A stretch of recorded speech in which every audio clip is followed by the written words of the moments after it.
In the previous video, we were able to style the main contents of the single post page. So in this video, we are going to move over to the sidebar and style it also. So let us go to our code base and open to the single post.html file and scroll to the bottom where we have the HTML for our sidebar. You notice that it's very simple and it is made up of two sections, each of these sections having a class of sidebar section. Now, if we open to our public.css file, we had already defined, or rather written, a selector for our sidebar when we were splitting the page container into the main content and the sidebar.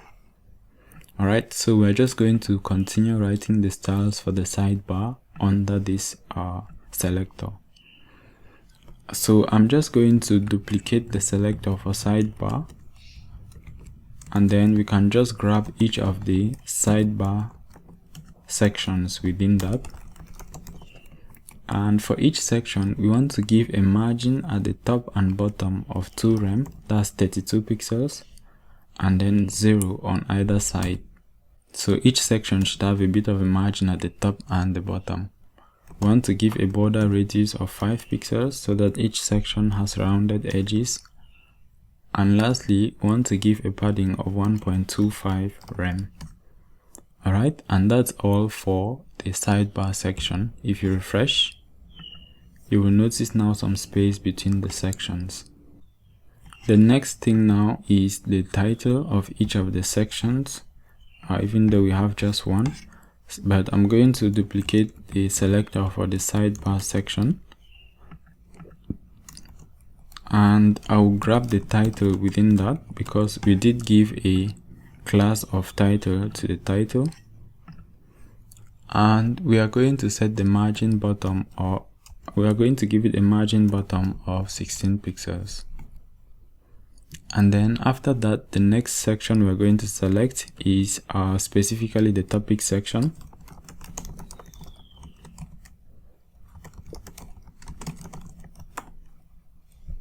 I think it's topics section. Let me verify. Topics section, so that's correct. And we are going to give it a background color of this color I prepared in the background. Let's refresh. Okay. And now we need to move over to styling now the individual topics within that. Now these topics are actually links. They are link elements, and they are found inside a class with an element with a class of topic list. So we are going to select topic list. Let me duplicate the selector for topic section. We'll add topic list, and then we select each link inside that. We're going to give it a border of 1 pixel solid, this color. We give it a display of inline block, a padding of 8 pixels top and bottom, and then 12 pixels left and right, a margin of 0 pixels at the top, 8 pixels to the right, 8 pixels at the bottom, and then 0 pixels to the left. Alright, so let's refresh. So it's coming out now. The next thing we need to do is we need to set the text decoration to none to remove the underline effect, and then we give a border radius of 3 pixels just to give each of the buttons round edges. The background color should be white, and lastly the color should be this color. So let us go to our browser and refresh, and it looks good now. One thing I would add is a hover effect on each of the links, so let me copy that.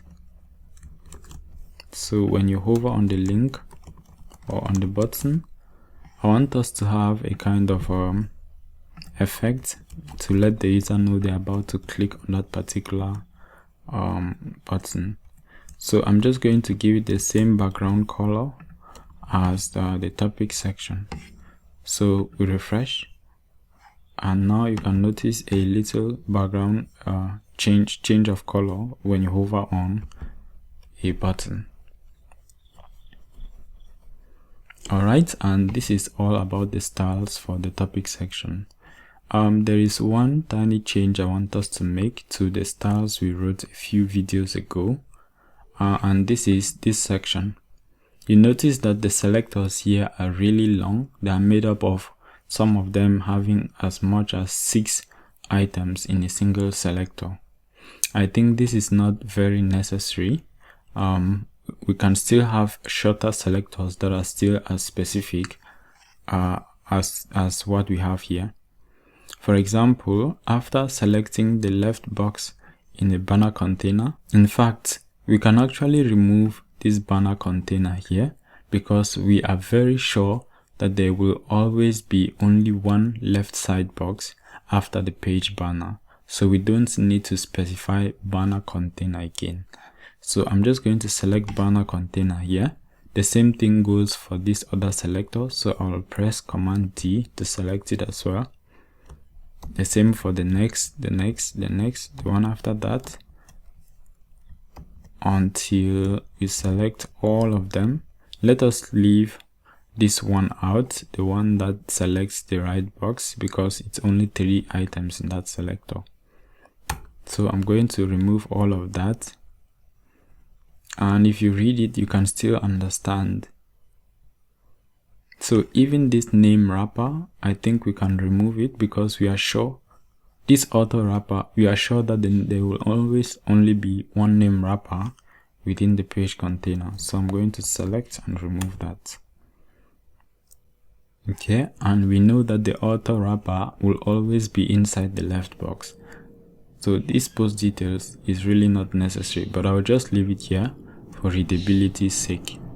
So when your selectors have about 4 or 5 items, that's fine.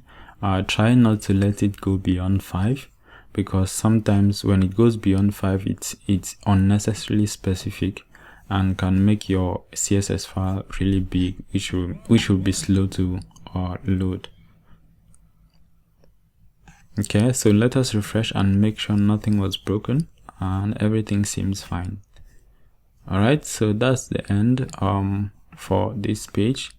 In the next video, we're just going to make sure everything is responsive. Alright, so see you in the next one.